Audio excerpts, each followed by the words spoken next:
les relations Maroc-France ont repris. Donc on va reprendre notre activité. C'est une première conférence qu'on a organisée après la rentrée. D'autres vont avoir lieu. On aura l'occasion, Inch'Allah, d'organiser d'autres avec les responsables qui vont venir du Maroc. Des projets sont en cours. On est aussi à l'écoute ouvert, ma collègue aussi, pour toute proposition. Hein. On est là aussi pour vous soutenir, pour vous aider. Donc, on est à votre écoute. On comprend vos préoccupations. On les fait remonter, bien sûr. Vous avez gagné au lot, vous avez votre bonetta comme ministre. N'oubliez pas. Il y a tout un département du ministère des Affaires des MRE qui est toujours en activité. Et bien sûr, on est tous là pour remonter, pour travailler avec vous. Il y a tout un travail de fond qui est en train de faire dans le domaine consulaire. C'est une grande réforme qu'on est en train de mettre en place. Alors هذه الأمسية هي بمناسبة 25 سنة لتربع صاحب الجلالة على عرش السفير الميامين، وهي المملكة المغربية مملكة تحديات. هي كانت فرصة أننا نعطينا الكلمة للشباب، كانت مجموعة من الشباب اللي تكلموا على التحديات اللي كيعرفها المغرب في هذه الآونة الأخيرة، وكانت مناسبة بالنسبة لي أنني تكلمت على درنا المنجزات صاحب الجلالة خلال هذه 25 سنة الماضية، وكانت كذلك فرصة أنني تحدثت على المنجزات الوزارة في المجال القنصلي، وهي خصوصا أنا بالنسبة لي بالمناسبة كنتلاقى مع الجالية. طبعا هذا هو التحدي اللي كاين. الشباب ديالنا مهم بالنسبة لنا، مهم أننا نعرفوه دابور، بعدا نعرفوه شنو التطلعات ديالو، شنو يعني الأحلام ديالو وكيفاش كيشوف المغرب، خصوصا بالنسبة للشباب اللي هو هنا في الخارج. وحنا بالطبع كنبغيو ان الشباب ديالنا كنشجعوه انه يرجع للمغرب، انه يدخل بوغ انفستير في المغرب، وكنعرفوه باش كنشجعوه انه يعني يبقى قريب من البلد ديالو.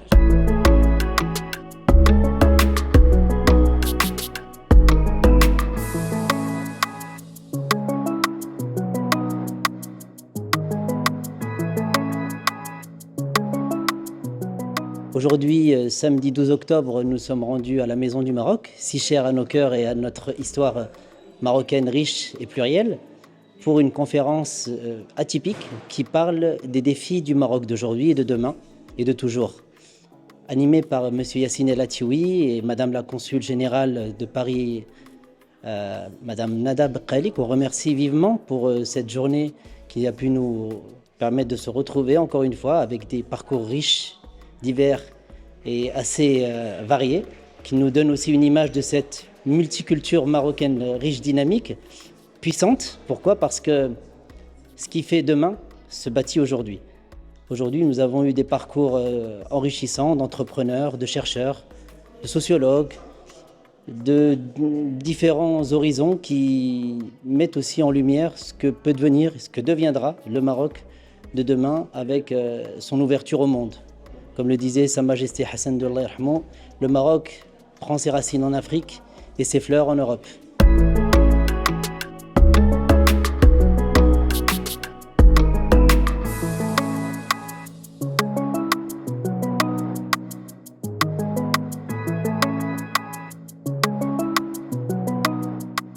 J'ai intervenu aujourd'hui pour parler des défis qui nous attendent au Maroc vis-à-vis du domaine de la construction justement. On l'a vu, on a énormément d'ambitions de construction aujourd'hui au Maroc, le mondial de 2030, les habitants de l'House qui attendent à être relogés encore, et puis une explosion démographique qui nécessite beaucoup de construction. Mais pour faire ça, on sait aussi qu'on a un gros défi, celui de la raréfaction de la source de l'eau.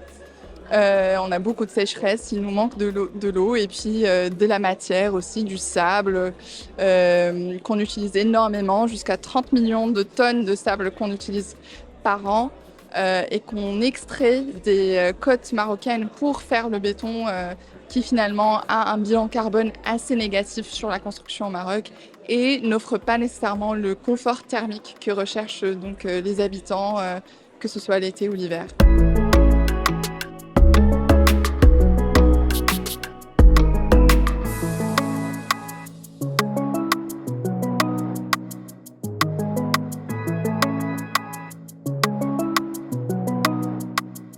Aujourd'hui, j'ai eu la chance de faire une intervention sur le sport et notamment le sport comme outil diplomatique pour le rayonnement du Maroc.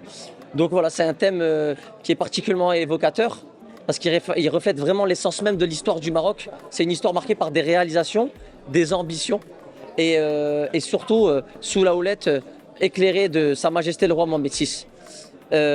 Aujourd'hui, le Maroc a su utiliser le sport comme un levier de la diplomatie et notamment, comme vous le savez toutes et tous, avec la co-organisation de la Coupe du Monde 2030.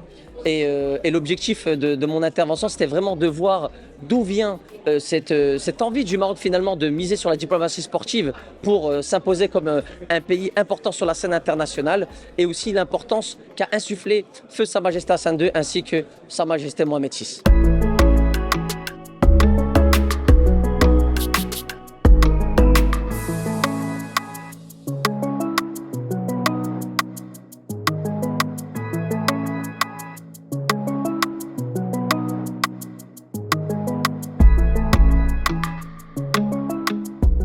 Je remercie Madame la Consul Nada Bkali pour son invitation à cet événement qui se déroule à Maison du Maroc, intitulé « Le Maroc, pays des défis ». Aujourd'hui, on a assisté à des présentations très intéressantes de jeunes et talentueux Marocains qui nous ont exposé l'avenir du Maroc avec des thèmes de différents secteurs. Et ce qu'on peut retenir, c'est que le Maroc est un pays prometteur où il fait bon de vivre et surtout d'investir. Et le meilleur reste à venir. Et pour cela, on remercie notre roi Mohamed VI pour tout l'investissement qu'il investit.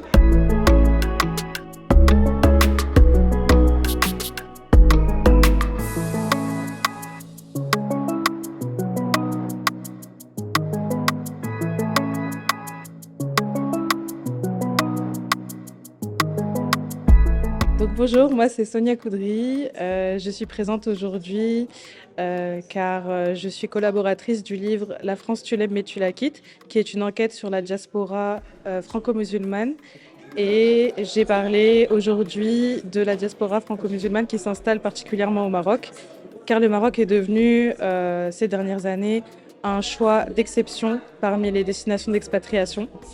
Mais cela représente également des défis, notamment sur le marché du travail marocain et sur la vie des locaux au Maroc.